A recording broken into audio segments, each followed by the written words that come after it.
What's up, everybody? It's your boy Dave Drakes, and we're back with your favorite podcast, of course.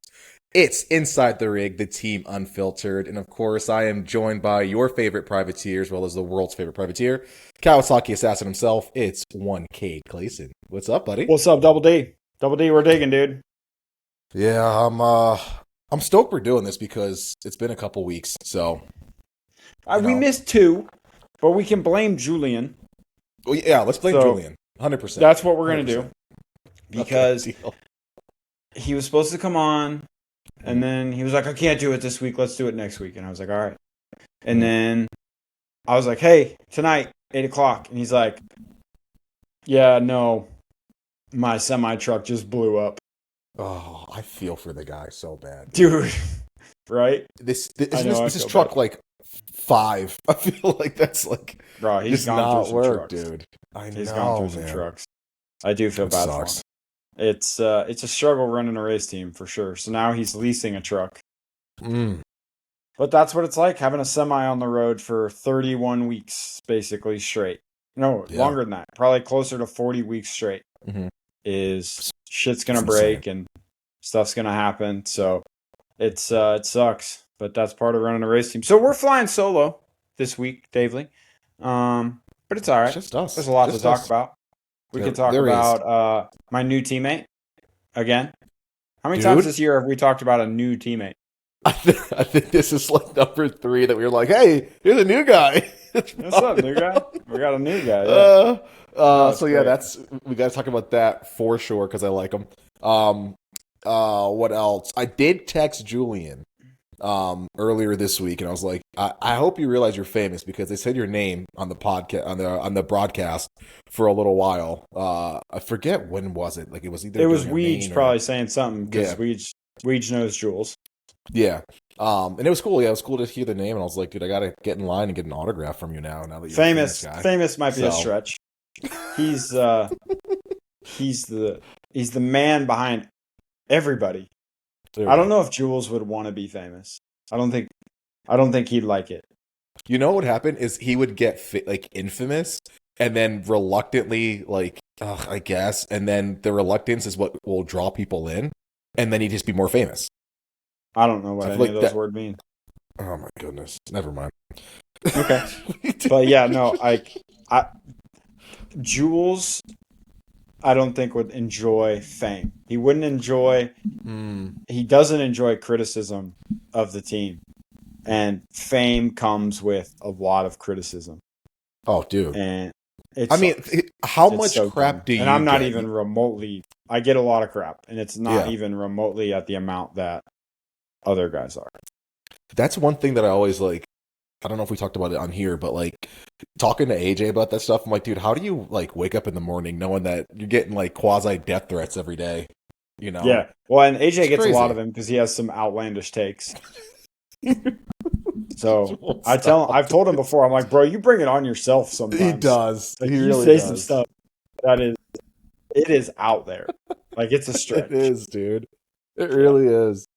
Yeah. But no, it's crazy. The amount of flack that you guys get. I mean, screw just a regular guy showing up to the track on a weekend and like doing bad. Like you guys are under a microscope, dude. If you have one toe out of place, I told crazy. Sarah I feel like a zoo animal when I'm in our pit at the races. Mhm. Like at races where there's a lot of fans and they're like outside the rig, like watching everything you do. And like for Eli and those guys, like it's really bad. They're constantly having Mhm. somebody yell their name. But like even like for me, like I'll have 5-10 people come by the rig and yell at me, yell at Mitchell, somebody. Mhm. And it's just awkward. It's like they feel like you should know who they are. And it's like, bro, I met you one time in 2020, at a local practice track, and I have no idea. And I Dude, feel but bad. but they feel like because you're in their living room every weekend and on social media and they're following along, they feel like that relationship is like reciprocal, right? Where like you know them, they know you, they feel like you're part of the family because they watch you every week. You're in their on their TV every week, right? So it must be super weird, dude. It must be. It does. You get people throwing peanuts at you. Like your zoo animal, I don't like a know. I don't synthetic think zoo. I've ever had anything thrown at me. I don't know that for sure. I had a drink dumped on me one time while I was in staging, By but I who? think it was by accident. Someone in the Oh, stands. Like they were like hanging over the edge and their drink slipped out of their hand. It spilled on like three of us. I jeez. had to run back and get new goggles. It was a whole thing. Hey, do you remember, speaking of stage, I don't know, I thought about this randomly.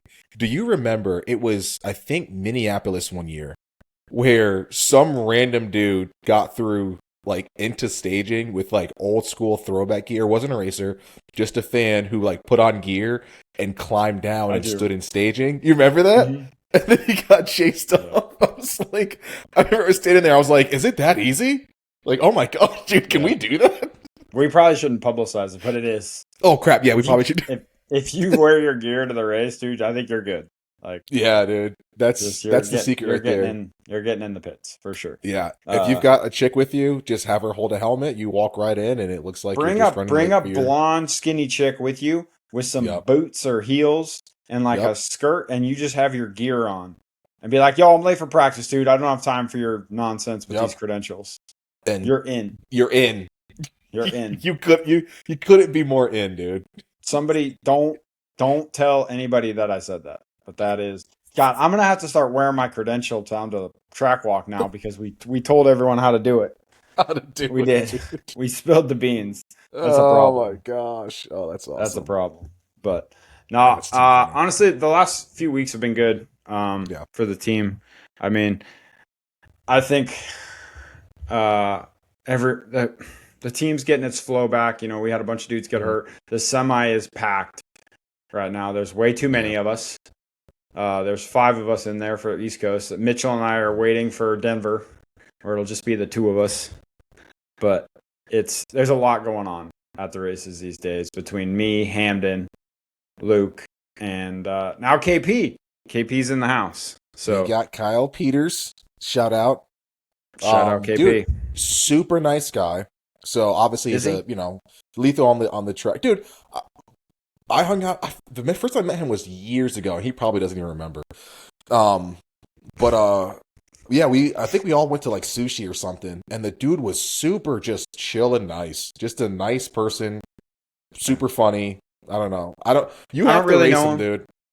I don't So really know him. I'm getting to know him yeah, at the races. Seems like a great guy. he's chill. Yeah, he's quiet, keeps to himself.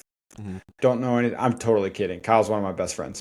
Um, he hell, if it wasn't for me, the motherfucker wouldn't have a ride. So Mm. he had been doing his own thing on the Yamaha. And when Liam got hurt, Jules wanted to have another bike on the track because we didn't have Yeah. a West Coast guy. Mhm. So he called Kyle and flew him down to Florida, and he rode the bike 2 or 3 days or something like that. And he said, "Sure, let's give it a shot," and brought home the best finish of the year so far for the whole squad. So Wow. glad somebody can show up and do something.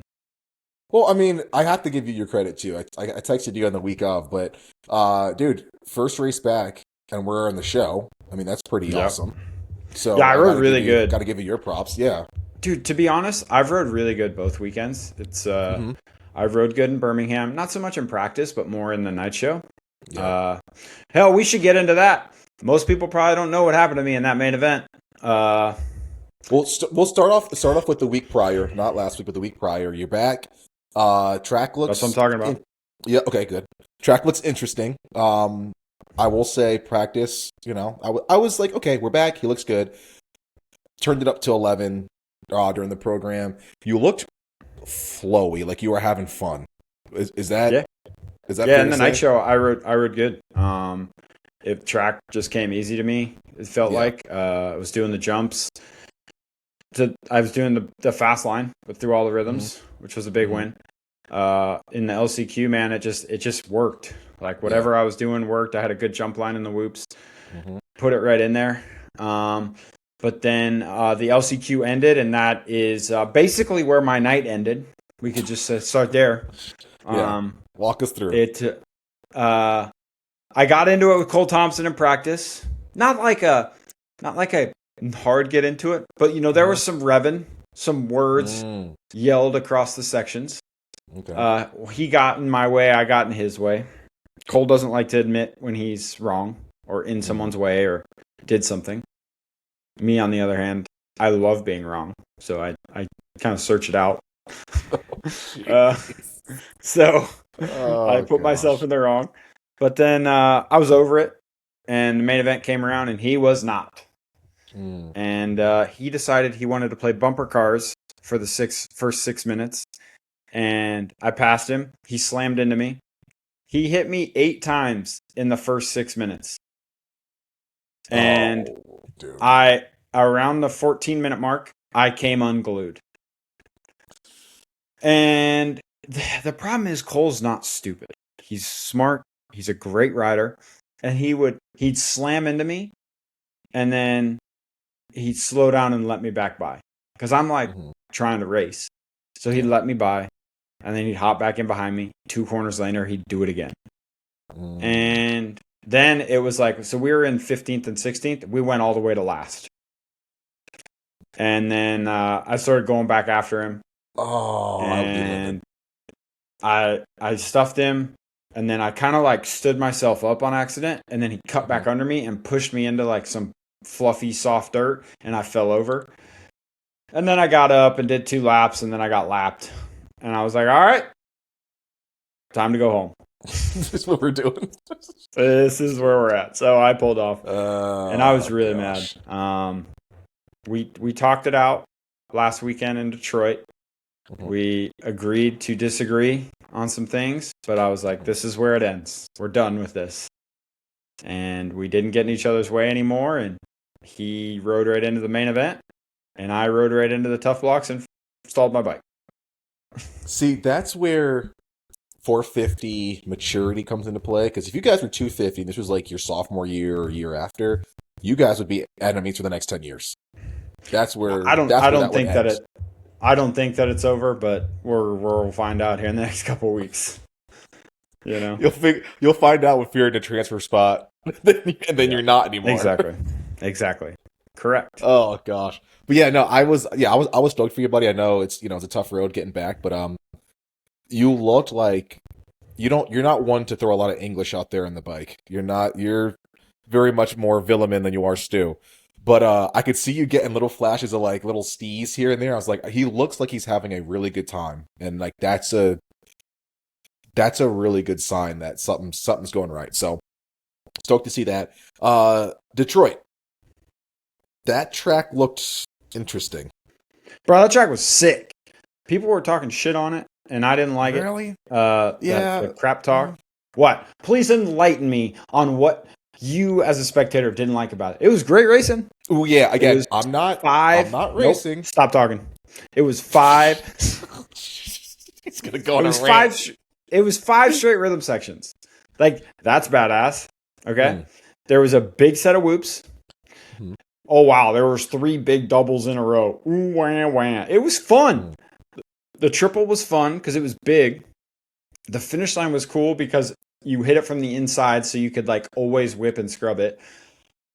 And then the last double was like really hard to time because it was small. So you had to come at it fast, then break, then scrub. And dude, in practice, all the factory guys were OJing the shit out of it. Really? So yeah, because it was really hard to hit fast with speed. And it looks boring because it's a double. It's like, okay, but it's a new kind of technical on the track that is just cool. Like, I don't understand the disrespect for just a simple object that can be made difficult. Because that's what you were going to say, right? You didn't like the triple, the finish line, and then the double. Yeah, and I didn't really like that. It was almost like the little like step table thing that you kind of had to, like, that section was probably the best section on the track.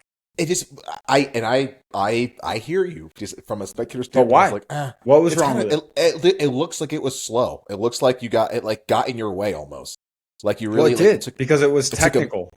Yeah, but it looked like nobody enjoyed it except for you apparently. But it was like everyone came in, had to hit the brakes, go super slow, go, and then it's that, and then I think it also is in combination with how fast last weekend kind of looked. Like the track looked faster, it looked more flowy. This weekend, very much technical, but very much like I got to grab the binders a lot in this section. It didn't look like what I think we've grown accustomed to in the last handful of tracks. Also, Detroit, Am I wrong? Does Detroit have just like a super small footprint and floor plan compared to like tracks previous, like Birmingham? Was it that much bigger than Detroit? I would say Birmingham was smaller than Detroit. Really? I think so. I don't know. It doesn't look like for that. sure. Okay, so I'm going to tell you why you're wrong. Oh. Okay. Yeah, you're salivating right now. Okay. When the dirt is good, they can build obstacles that are more technical because they know it'll hold up for safety reasons. Okay. First rhythm lane, right? Come out of the first turn after the big, giant set of whoops they were able to build. That created chaos all night long, if I may add so. First rhythm, you either go 2, 3, 2, which was relatively simple, but that first 2 was hard because it was all rutted. Or you go outside, you miss the first one and go triple, triple. Not a lot of people did it because it was super hard, and you went from a low to a low and then a big to a big. Okay. Or you went roll 2, 3, 1 or something like that. So there's 3 options, right? Next turn, you either go cut down, roll 3 onto the table, off, left, or you go 2 on, off, into the corner, or you go 3 table single. 3 options. And they were all almost the same speed. I think 3 table single was the fastest, and that's the goal. Okay, left, straight away, into a flat corner, which is really hard because when the dirt's that slippery, it like, you slide really bad. Okay, so then you're sliding through this flat turn that ended up getting some pretty big ruts in it for the main event.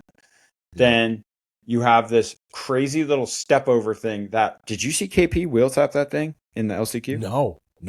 Bro, I missed he that. like the majority of normal people just like did it as like a little step up. Kyle said, hey, I'm going to wheel tap this wall and perfectly land on the backside. And it was so cool. I remember I was sitting in staging for my LCQ and I was like, that was the sickest wheel tap I've ever seen. It was That's rad. Would you say that this Detroit was more slippery than Detroit's in past? No. It's how the dirt normally is, as long as it gets brought in early. So I'm gonna finish one. Okay. Half the dirt was sitting in the stadium before the race because of Monster Jam. So the finish line and the whoops, the far lane that you didn't like, the main rhythm lane were all in the stadium before like the race. The triple and those 2 other rhythm lanes in the center all got brought in late, and that's why they were way softer because they were still sitting outside where the stuff inside was way drier, so it hardened up. So anyways, 2 big long rhythm lane, you went either over the table, triple, and then you could either go triple to the outside or you could go 2, 1 inside. And then outside you hit the wall, jumped over a 5-footer, triple onto a banana, triple off of the banana, 2 into the corner. We're almost identical in speed because then if you 2'd into the corner, it was super hard to get turned and then go on off. So guys that we're trying to do the on off, we're trying to single into the corner to set up the on off. But the on-off was crazy technical. So a lot of guys were just going roll up, table over, triple single, which was slow, but you could set it up in the easier lane. So it created all of these sick racing options. This was honestly probably one of my favorite tracks of the year. Really? Yeah, design-wise. Because it had so many options for different ways to do things. Anaheim 2 was kind of similar. There was a lot of Anaheim 2 was more technical based, like the track was just challenging and people just missed rhythms constantly. Where this track, like 2 guys could do 2 different rhythms and just be constantly going like this through the rhythm section, and it was just badass. So I don't know. That's my biggest thing is I want there to be options that are pretty equal and it just be fun and challenging at the same time. So okay, that's why you're wrong. In case you were wondering. It's opinion based, whatever.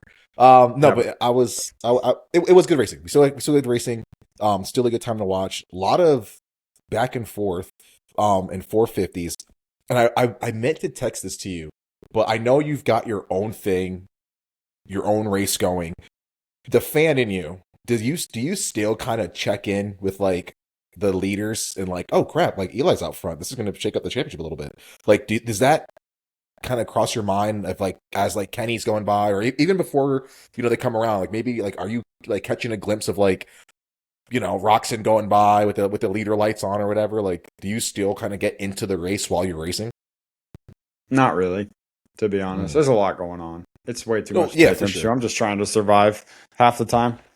Dude, Some my guys ADHD, might, I would be like, is that Kenny? Dude, I would be zoned. And that's that, Dave. Which is why. Which is why. This is why. This is why.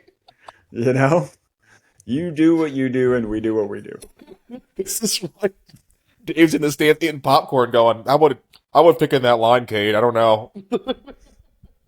Oh my god, that's funny. That's really funny. No, goodness, it's tough. It is tough for sure. Yeah, but it's all good. So, yeah. But for me, like, I liked the track, like I was saying, and I rode really good all day long. I actually struggled in the heat race in the whoops where I had been crushing the whoops basically all day. But then in the heat race, like, I couldn't find a groove that I was comfortable with. Like, I kept hitting cups and was losing my momentum. And then I'd lose Kevin and Vince, and then I'd catch them on the rest of the track. And I was like, I should be killing them in the whoops, but they're killing me. And then I got it back in the LCQ, and I was like sick. Like, I was passing for fourth, and I kind of got cross-jumped. And when I was getting cross-jumped, we were on different rhythms. So, like, he was like this coming left above me, so I got scared, and when I hit the next jump, I jumped left also. And I feel like I clipped him on my way up, but I, like, went far left and landed on one of those big, round, tough blocks on the inside of bull turns. And I saved it, but I stalled my bike, and then for some reason, my bike would not start. Like, I'm sitting there trying to crank it, and it like started, and I went to take off, and it went blah, blah, blah, blah, blah, blah, blah, blah. And I was like, what the heck? Tried to start it again, wouldn't start. And now I'm sitting in the rhythm section, like getting jumped over, and I'm like, well, my race is over, but I'm trying to not get hit.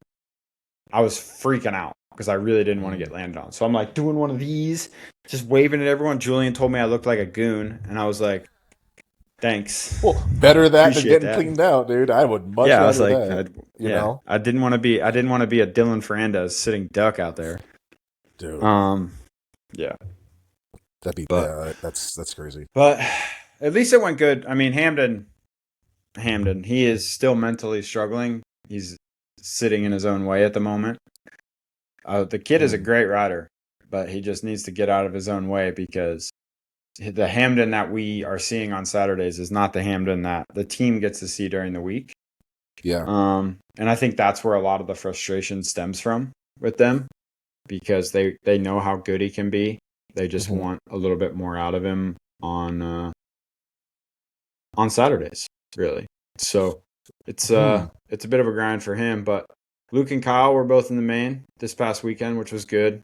Yeah, that was awesome. Yeah, I mean, KP rode to an 8th, man. I mean, with 4 days on the bike is pretty sicko. But that's I hope that shows KP, people, he's a stud, dude. I mean, he's got the credentials for days, right?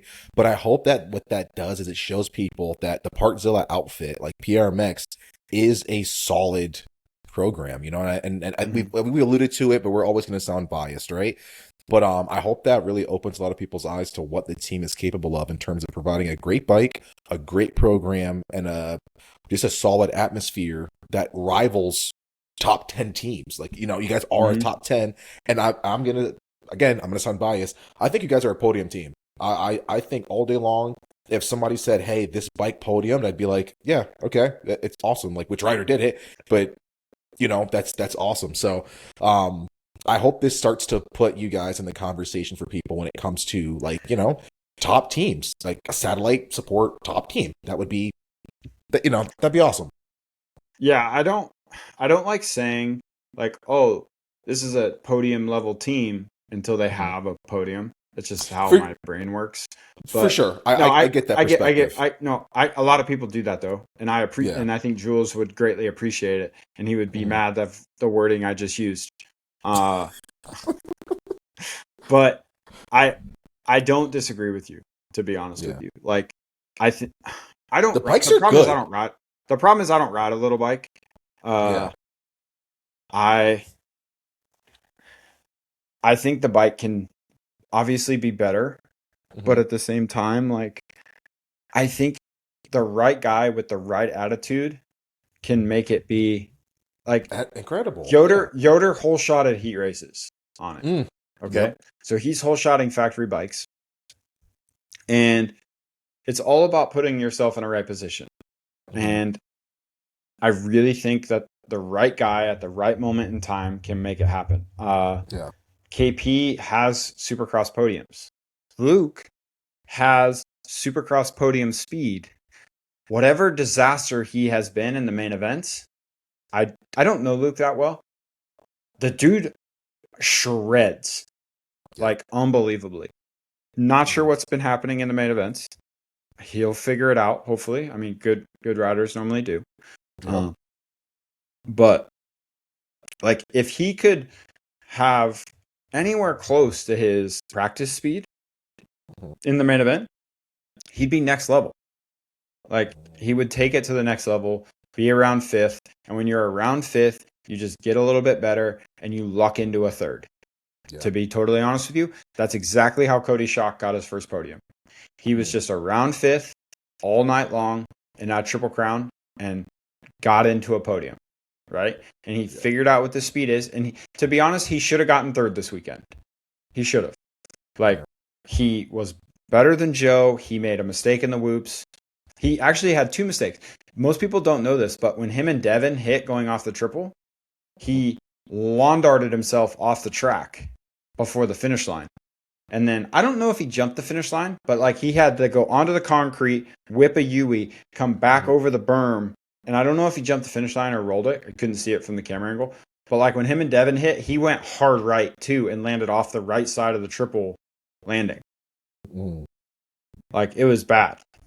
So, but my point is, like, to get to that point when you're at our level, is Mhm. it's not leaps, it's 1%. Yes. And Yep. like I, KP might hate me for saying this. I think Luke probably has the best shot because of his raw speed.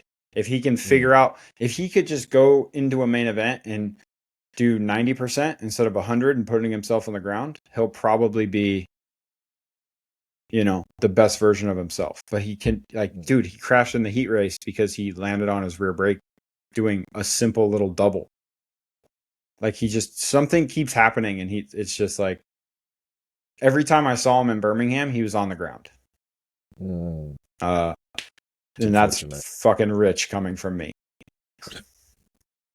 No, I mean it's cool that you have the observation too. And like going back to Hamden, what do you think the mental block is, and like what advice can you lend to him, being like a guy that's done it, that's seen it all? What advice could you lend him to help him get to that next level and ride to the potential that you think he has?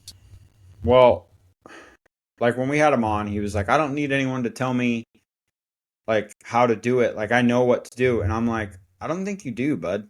Like, Stop moving your mic. sorry. Uh Yeah. I don't think you do. I think you need a little bit of help. And I think thinking you're thinking way too much. Number one. Mm. You need to just Mm. show up and go ride. The whole reason we ride every day in the week isn't to get better. Like we're not making leaps and bounds on a Tuesday. Mm. We're building that base so when we get to the race, it's almost like shutting our brain off and just doing the job, if that makes sense. Yeah. If we're Autopilot. thinking, yeah, autopilot almost. We're Yep. going out there and doing our best. And that's just for me when I'm thinking, I am so much worse. So Mm. yesterday at club, we had to do a moto. And every single lap, we had to change which side of the track we were riding on. And so for one lap, you had to ride the left side of the track. The next lap, you had to ride the right side of the track. And if you were on the right side, you had to take insides, like bottom of the bowl turn. It changed rhythms. It changed everything. And you had to do it every single lap. And the straightaway was our switch point. You know what I mean? Yeah. And when I tell you that 8 laps into this moto and you're brain fogging and like, you're like, all right, this lap, okay, I'm on the straightaway. Which side was I just on? Oh, I was on the left. All right, I got to hit the right. And then you hit the right. And then the next lap you come around and you're like, all right, right side. And you like hit the right. And you're like, shit, I'm supposed to be on the left. And when I tell you it was the longest 10-minute moto of my life, it was crazy. And it was because I was constantly having to think. You know, I was constantly having to change what I was doing and think. And instead of just locking in and creating a flow, and that's what we all said after the moto. We're like, dude, we had no flow. Like the changing of rhythms every single lap, like the changing of lines, like it was really tough to just find that flow. And I think that's what I think both Hamden and Luke are struggling with that. Like they're not getting out there and finding their flow. Like Luke is able to send it for a lap and do one lap that's just unbelievable and qualify, you know, somewhere between 5 and 10. Where KP is the complete opposite. He is, I mean, a terrible qualifier.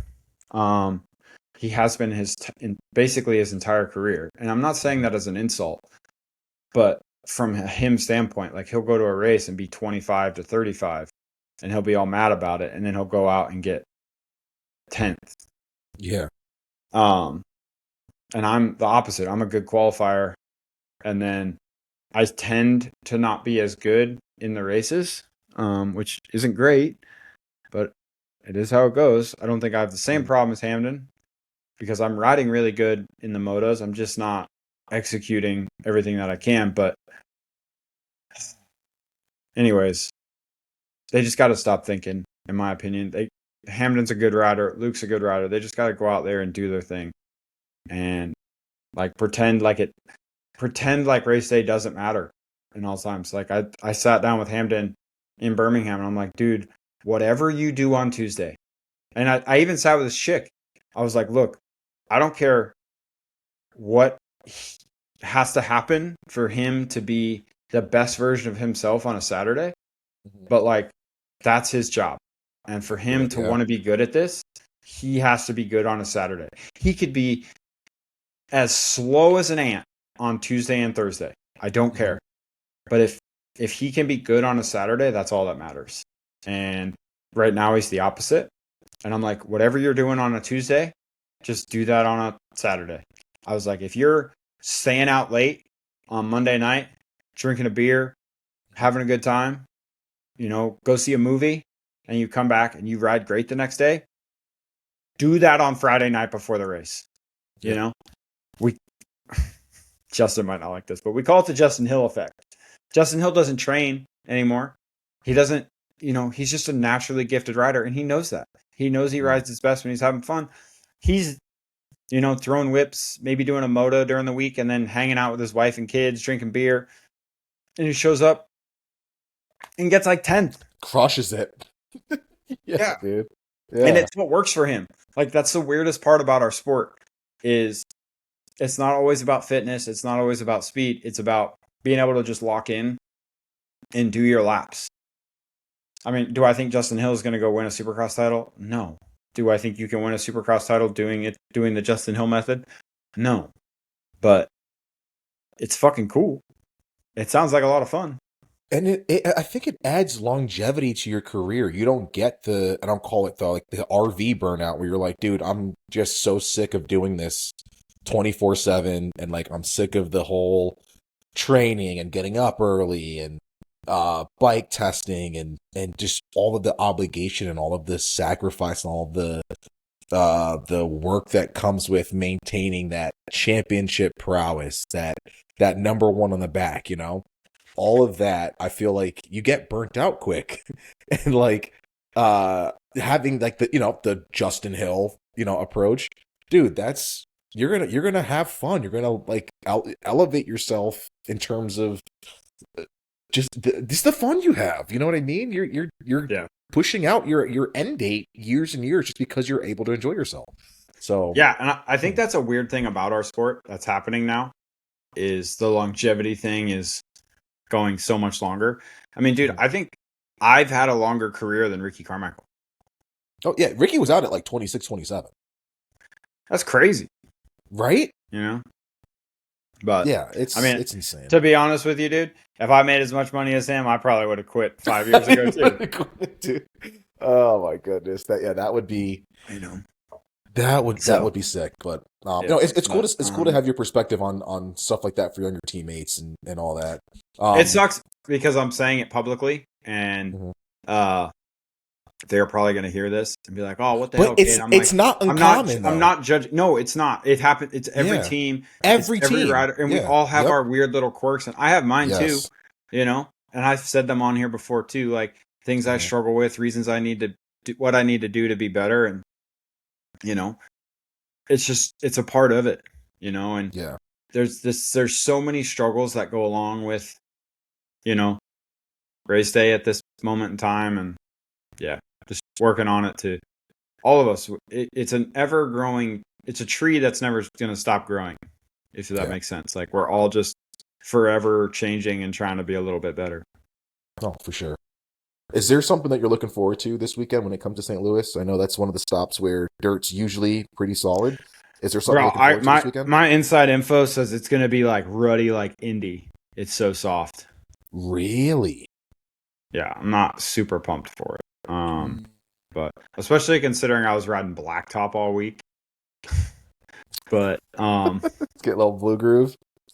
no, dude, I ate shit yesterday. Really? Yeah, I caught wheel spin in the whoops, and my bike stepped. And then usually when your bike steps to the side, Mm-hmm. it hits the next whoop and completely And goes back the other rebounds. way. Yep. Yep. Yeah, didn't do that. Did the opposite. Continued spinning and flipped even further in the same direction. So my bike was at a 90. Mm-hmm. Like if I was going straight, my bike was Yep. turning right, and I just stepped Did off. you high side? No, I just jumped off. Oh, okay. But then I kind of got away from it good. I slid down the backside of a whoop. Mm-hmm. I got 3 giant road burns on my hip. But the worst part was like I don't have full mobility in my shoulder yet. But when I landed, I was sliding. My elbow caught and like drug my arm up above my head. It was uncomfortable. That sucks. Yep, it did. That's pretty miserable. But it's a part of it. And Yeah. to be honest, like all day today, hitting the same set of whoops. It was constantly in my head. I watched Shock almost do the exact same thing. I watched Towers almost do the exact same thing. It's just like I wasn't anticipating the wheel spin like I should have been. Mm-hmm. And, you know, just like a bunch of guys this weekend, it just caught me off guard and then I couldn't save it. Or today, I was pretty locked in the whoops. I was much more patient, hitting every single one and just doing my thing. So it was good. Nice. How is it? Reed's still with your guys' program, right? Kind of giving you guys support here and there. Not me. Okay. Yeah. Is there any? I work with DB. Daniel Blair. Oh well, let's talk about that one. I think it's super sick Daniel. that Reed was there. But yeah, talk to me he's about still like there. DB's approach. No, I'm saying yeah, just not working with you. It's sick. It's sick that Reed's there. If I were you, I'd try to go with both.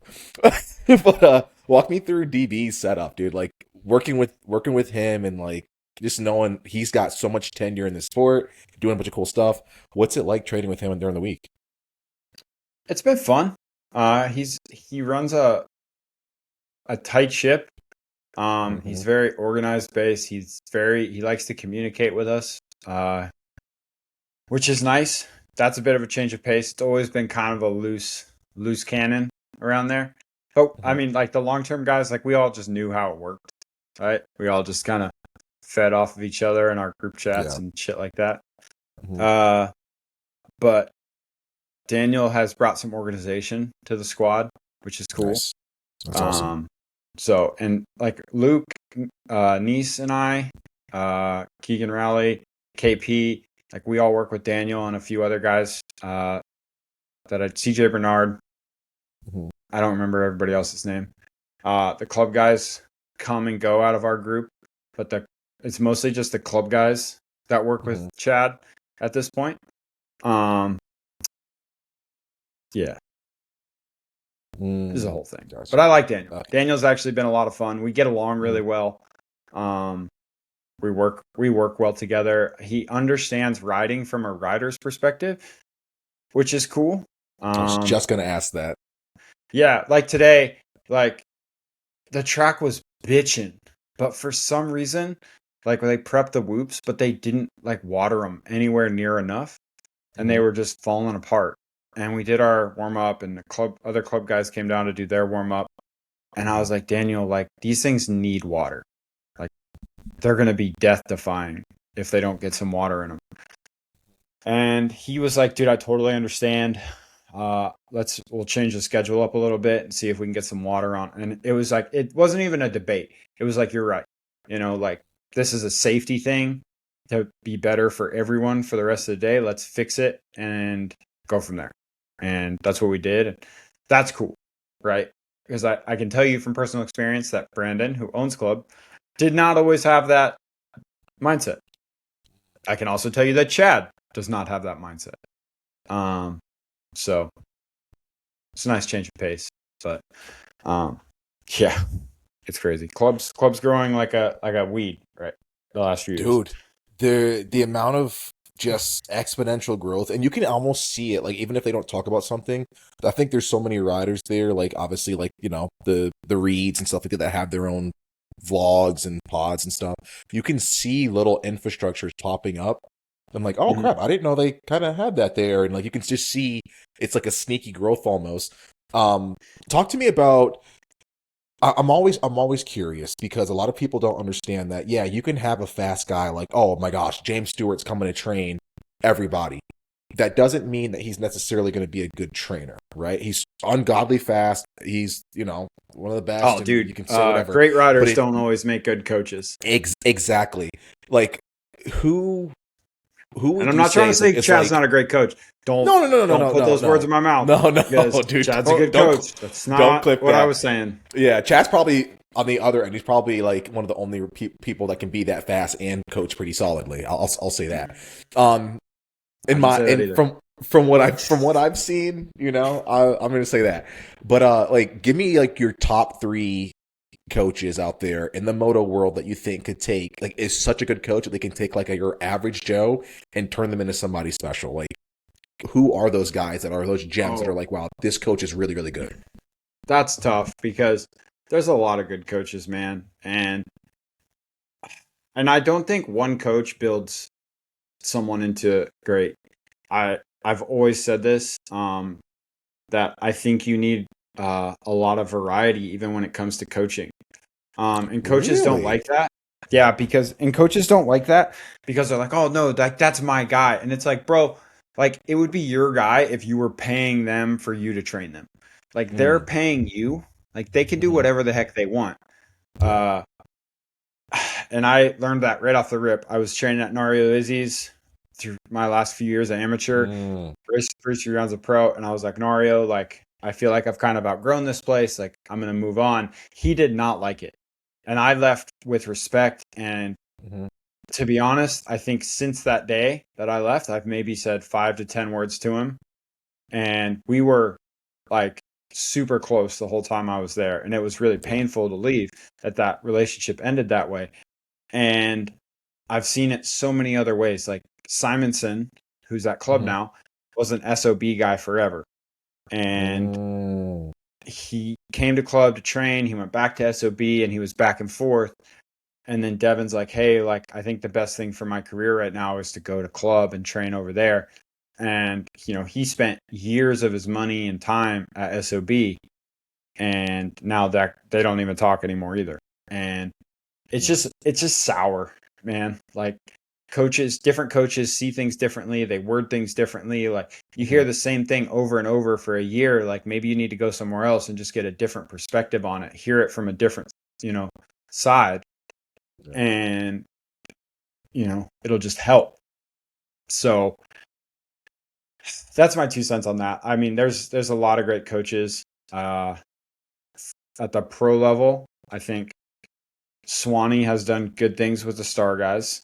I think Daniel has done excellent things with a ton of guys that he has brought up into the pros that have then got taken away from him. But he's done a lot of good. I think the stuff that Tickles did with Marchbanks last year was unbelievable. Yeah, he's on my list. Yeah. Man, Greg Albertson, I've seen him take some so-so amateurs and turn them into great long moto riders that have the ability to ride really rough tracks and really technical stuff. Like, they might not have top tier speed, but whatever Greg does out there, that's what he gets them ready for, which is cool. Yeah, I don't want to pick a couple single guys, because I think there's a whole bunch that could do great things for different reasons. And I think different coaches have their strengths and weaknesses, and that's another reason I think you need variety. Is there a coach that you haven't worked with personally that you're like, oh, it'd be really cool to work with this guy or that guy? Not really. I mean, I've definitely bounced around too. I've done a whole bunch. I've said this before, like, I thought Zacho and I were going to hit it off. I thought we were going to be, see eye to eye on a whole bunch of things. Speaking the same language and all that, yeah. And that is not how it went at all. And after a year, I was like, hey, man, I'm out. And him and I are cool. Like, we left on good terms. Like, yeah, it was a little awkward, but like, I don't really care. Like, I wanted to do what was best for me, and that's just how it went. So, yeah, other than that, man, like, I've worked with some fun people. I've been to a bunch of different places to train. I couldn't really tell you anyone that's like, oh my God, I wish at some point in my career. Does that make noise when I do that? It makes noise. Yeah. Oh, really? Sorry. I keep like grabbing the boom. Just to rest my hand on it. Sorry. Dumbass. That's my ADHD, dude. Sorry. But yeah, no, I don't think so. Not really. Not that I can think of, at least. Like, I don't think I ever had any interest in, like, if I had $1 million, I'd spend 150,000 going to train with Alden. Like, I wouldn't like that. And I'm a Alden fan. Like, I think he's a stud. He trains Lance Armstrong, one of my favorite cyclists of all time. At me in the comments, I don't care. But I think that would just be too much. Like, that would be too much, dude, for me. No, I don't think so. But at the same time, like, no, I think Alden trains elite level guys, and I think that's why he's always struggled to train like the Casey Cochrans and I see what you mean. Does that make sense? Like, yeah, 100%. When all the KTM guys started going there, and they had all the like 250 guys, he didn't really make the 250 guys elite. He didn't take a RJ Hampshire and turn him into a James Stewart. Yeah. So and that's the thing, like, you have to work with people who want to work with you at the same time. So I don't know. That's just my 2 cents. Interesting. Yeah, interesting. But yeah. No, I'm excited for this weekend. Same. Like that, it sucks because they told me the dirt's super soft. And the dirt here is normally so good. So I guess we'll just have to wait and see. I don't know if you guys remember the Triple Crown they had in St. Louis the one year they had Futures. But dude, there was a rhythm section that was chaos because it was so soft and rutted. Really? Yeah, I'm pretty sure we were jumping the triple at one point, going inside roll. Like, it was a 180, and it was so rutted that we'd go inside roll and then jump the rhythm from that way because all the ruts were so bad. Was that the year that you had the over tunnel and then the finish? Other way around. It was the finish and then the over. Was that it? Because I remember Barsha got it so flat off that thing. Oh, no. I remember what you're talking about, but no. Yeah. That was the year they had the 3 on, 3 off in practice, and then they took it out for the night show. Yes. Yep. Yeah, no, that track was sick. That was the year Juwan Cross jumped into the wall. Oh, okay. Yeah, I didn't see that, but he mentioned that. Yeah, it was bad. I miss seeing him around. Is he racing this year? No, he's got a wife and a kid back in Spain, and I think that's just what he does. I gotta hit him up, dude. He's a good dude. Yeah, he's solid, man. So, but this weekend, bro, we got a couple fans coming to hang out at the rig with us. We do. Shout out. It's been great. The program has been booming with the collective experience this year with the boys. PRMX has always been one of the hot destinations for a lot of our interns, for a lot of our Fin experience goers, and we've got 2 returned for this weekend. So I'm stoked to get them hanging out with you. For the life of me, I can't understand why they want to hang out with you, but they are adamant they want to Cade Clason. So we gotta facilitate. Did you just call me Cade Clason? Did you just do that? No, I said we got Cade. Did I say? I must have fat tongued it. I meant to say Cade, but I don't think I said Clade. But, did you see they put my name as Clade in the vlog the other day? Clade in the vlog, I did see that. Fucking French people. I saw that. À la Clade. So I'm stoked. I'm stoked for that. But yeah, it's gonna be a good weekend. Your mic. You can't hear this, dude. Shut up. I could. No, you can't. I could hear it. Okay, whatever. Okay, no one touches their mic except for holding it. But no, I'm excited for St. Louis. The pits are always awesome because they're inside. It's pretty close together, and the track's usually pretty solid. Again, I don't have to race it, so I'm excited for some good action. And Cade's back. We got a full roster at PRMX, so if you guys are there, stop by the rig, say hi, grab some cool stuff from the Partzilla team. I think we've got some of the coolest free swag that we give away. Bro, our pick gives away so much free crap. It's unbelievable. And it's sick, dude. It's like actual stuff. In Birmingham, they gave away 25 boxes of stuff. That's insane. It was crazy. Who else gives out as much as we do? No one. No one, right? Yeah, nobody. It's insane. Yeah, it's insane. But dude, it is cool seeing all those Partzilla and foam fingers in the stands. Yes, that's pretty badass. I ain't gonna lie. No, for sure. I think we're getting the word out there. And guys, don't forget, if you've got a ATV, if you've got a dirt bike, if you've got anything that powers your passion, head to partzilla.com. Those guys know how to get you your OEM and aftermarket accessories on time, always in stock, and their customer service is second to none. Make sure you guys head to partzilla.com. Keep yourself on the track and trails in the right style. And of course, sign up to hang out with Cade, thecollectivexp.com, at thecollectivex on Instagram. Come hang out with us at the races. We love it. We've got our interns that are always getting picked up by industry companies, and we want to help you guys get there too. A bunch of Cade's mechanics have gone through the program. Julian's always big about hiring from the collective, and we appreciate the support from PRMX, and we want to get you guys hooked up. I'm looking forward to it, Cade. Like I said, I've somehow caught a flight Saturday morning. So I should be there bright and early. I land at 7:45. So no Friday casino trip for you. No Friday casino trip, dude. And you know what? St. Louis is one that we've had some fun over the years, man. There's some cool St. Louis is sweet, bro. After hours extracurricular activities that you can get up to that are very fun. It's a city that you can walk to a lot of places too. Yeah, 100%. Yep. Yeah, 100%. Maybe when I'm done on Friday, I'll go to what's that museum thing where you climb all over everything? The City Museum. Yeah, you've never heard of that? No, I've never heard of that. It's on the side of a building, and you wear a harness, and it's all these it's really cool. Look up the City Museum. Pretty sure that's what it's called. I'll check that out. But no, it should be fun. I am flying in Friday for Nashville though, so I will be able to stop and get some food and hang out on Broadway for a little bit. So I'm looking forward to that one. That's always fun. Yeah, Nashville will be sick. It is a day race, though, so that kind of sucks. That's going to be weird. That's going to be a really bad glare, too, where the stadium faces. Yeah. Yeah. God I don't know how to show you this, but if you've never heard of it, look up the City Museum in St. Louis. It's cool. Okay, sweet. But yes. Cade, I'm stoked we're back. We next week need we'll to- either have Luke, Kyle, or Jules next week.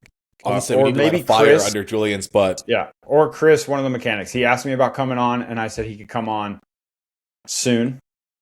So he'd be fun. That'd be awesome. So yeah, if you listen to this and you have a preference, send Dave or I a DM. Dave doesn't reply, so I usually do. But I'm just kidding.